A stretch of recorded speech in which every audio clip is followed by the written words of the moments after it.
Ahojte priatelia. V sobotu nadíde ten krásny deň a je tu 8. ročník detského folklórneho festivalu Husličky. Tu na tomto našom krásnom detvianskom amfiteátri.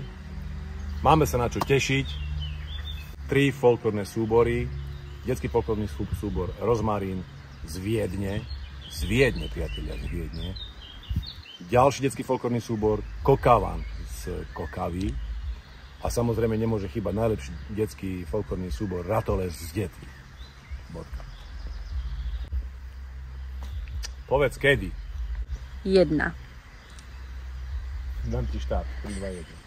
3, 2, 1.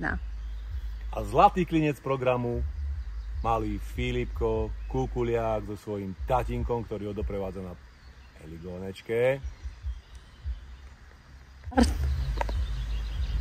Po všetkej paráde, keď tieto folklórne súbory dotancujú, dospievajú, tak sa nikam nerozchádzame. Ostávame na amfiteátri a bavíme sa s ľudovou hudbou Tomáša Boráka do neskorých nočných hodín tu, v tejto krčmičke, ktorá sa volá Peklo.